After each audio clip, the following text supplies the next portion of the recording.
কোন কোন খাবার দিয়ে সাহরি ও ইফতার করা সর্বোত্তম হবে? ইফতার এবং সাহরির জন্য সবচেয়ে উত্তম খাবার হলো খেজুর। নবী করিম সাল্লাল্লাহু আলাইহি সাল্লাম সাহরি সম্পর্কে বলেছেন, নেআমা সাহুরুল মুমিনি আত-তামর, ইমানদারের কতই না উত্তম সাহরি হলো খেজুর। তিনি ইফতার করতেন সাধারণত খেজুর দিয়ে, এবং যে খেজুর দিয়ে তিনি ইফতার করতেন সেটা ছিল আধা পাকা আধা কাঁচা। খেজুর সাধারণত গোড়ার অংশ থেকে পাকা শুরু হয়, এরপর আস্তে আস্তে মুখের অংশের দিকে যায়। গোড়ার অংশ থেকে অর্ধেক পেকেছে, নরম হয়েছে, আর বাকি অর্ধেক কচকচে কাঁচা। এই খেজুরকে বলা হয় রোতাব। নবী সাল্লাল্লাহু আলাইহি সাল্লাম এটা দিয়ে সাধারণত ইফতার করতেন। গরমের সময়, রমজান হলে এটা পাওয়া যায়।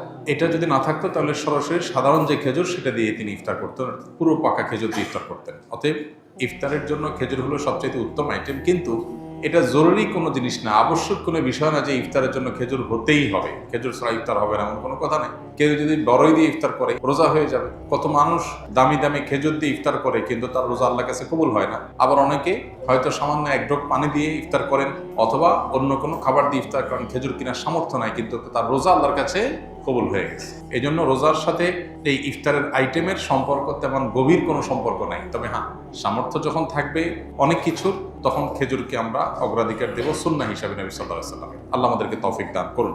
ঠিক একইভাবে সাহরির জন্য এই একই খাবারকে বিশেষভাবে গুরুত্ব দেওয়া উচিত। সাহরিতে আমরা সাধারণত ভাত মাছ যাই খাই না কেন, একটা খেজুর আমরা খেয়ে নিতে পারি, একটু খেজুর খেতে পারি, দুটা খেজুর খেতে পারি, তাহলে সেক্ষেত্রে আমাদের সাহরিতে খেজুর খাওয়ার যে সুন্নাহ সেটা আদায় হয়ে যাবে ইনশাআল্লাহ। আরেকটা গুরুত্বপূর্ণ বিষয় হলো যে খেজুরের মধ্যে প্রচুর পরিমাণে খাদ্য শক্তি আছে, অনেক বেশি এনার্জি আছে, যার কারণে খেজুর এটা যখন ইফতার এবং সাহরি উভয়টাতে খাওয়া হয় তখন রোজা রাখাটা মানুষের জন্য সহজ হয়।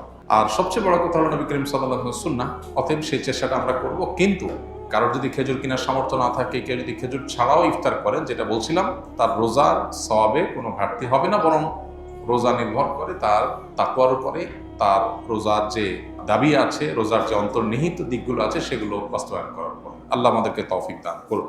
রোজা অবস্থায় কোনো ব্যক্তি যদি সফরে বের হয় তাহলে তার বিধান কি? সফরে বের হলে মুসাফির রোজা রাখবে নাকি রাখবে না? সফরের দূরত্ব যদি হয়, মুসাফির যদি হয়, এই ব্যক্তি রোজা রাখা বা না রাখার ক্ষেত্রে স্বাধীন। শরীয়ত তাকে রোজা রাখতে বাধ্য করে না।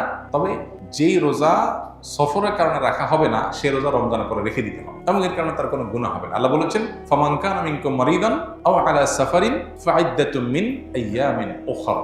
যে ব্যক্তি অসুস্থ হবে, সফরে থাকবে, তার অন্য সময় রোজা রেখে দিলে সেটা তার জন্য রোজা হিসেবে যথেষ্ট হবে। তবে কেউ যদি সফরে তার কষ্ট না হয়, স্বাভাবিক, তাহলে তিনি রোজা রাখতে পারেন, রাখা ভালো। আর যদি কারো কষ্ট হয়, তার জন্য বরং কষ্ট না করে সফরে আল্লাহ সুযোগ দিয়েছেন যেহেতু, সে অপশন নিতে পারে, নেওয়া উচিত। নবী সাল্লাল্লাহু আলাইহি ওয়াসাল্লাম থেকে এটা প্রমাণিত, এবং এটাতে কোনো হেজিটেশন করা উচিত না। হ্যাঁ, অনেকে এমন আছেন যে রমজান পরে আমার আর রাখা কঠিন, কাজা রাখার সুযোগ হয় না, হবে না, তাহলে আমার কষ্ট হচ্ছে না, তাহলে তার জন্য রাখা উত্তম। কিন্তু সফর অবস্থায় শরীর আমাদেরকে রোজা রাখতে বাধ্য করে না। আমরা চাইলে রাখতে পারি, চাইলে ভাঙতে পারি, কিন্তু যেটা ভাঙবে সেটার বিনিময়ে যতগুলো ভাঙবে ততগুলো আবার রমজানের পরে রেখে দিতে হবে। কিস্তিতে মোবাইল বিক্রি করা জায়েজ আছে কিনা, বা বিক্রি করলে গুনাহ হবে কিনা, বিস্তারিত বুঝিয়ে বলবেন। কিস্তিতে মোবাইল বিক্রি করা বা অন্য যে কোনো জিনিস বিক্রি করা জায়েজ আছে। কিস্তিতে কেনা বেচা মৌলিকভাবে জায়েজ। সাহাবীদের মধ্যেও কিস্তিতে কেনা বেচার এই কালচার ছিল।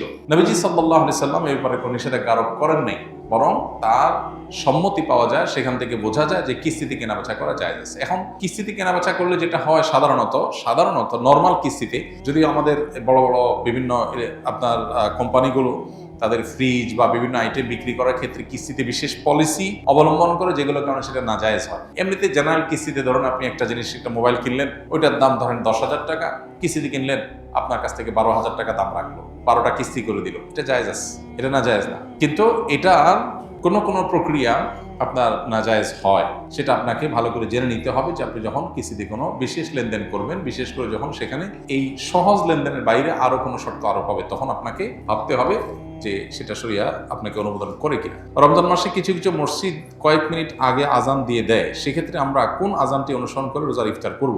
সূর্য ডুবেছে এটা নিশ্চিত হয়ে গেলে আমরা ইফতার করতে পারবো। ইফতারের সাথে আসলে তো আজানের সম্পর্ক নাই, যদিও আমরা সূর্য ডুবার পরপরই আজান দিয়ে থাকি মসজিদগুলোতে। অতএব সূর্য ডুবার আজান দুইটাকে আমরা একই অর্থে ধরে নিয়েছি, যদিও ইফতারের টাইমিং এর সাথে আজানের সম্পর্ক নেই। সম্পর্ক কিসের?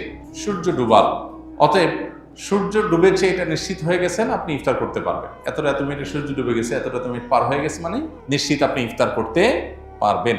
আজান 2 মিনিট পরে দিলেও কিছু আসে যায় না। এখন কোনো মসজিদে যদি মুয়াজ্জিন টাইমের 2 মিনিট আগে আজান দিয়ে দেয় তাহলে ইফতার করা যাবে না, আপনাকে দেখতে হবে টাইম। হতে পারে মুয়াজ্জিন ভুল করেছে। অতএব নির্দিষ্ট টাইম যত মিনিটে সূর্য ডুবে তখন আমাদেরকে ইফতার করতে হবে। সাধারণত সূর্য ডোবার যে টাইম তার আগে আজান কেউ দেয় না, যদি দেয় সেটা ভুলে দিয়েছে, অ্যাক্সিডেন্টলি হতে পারে।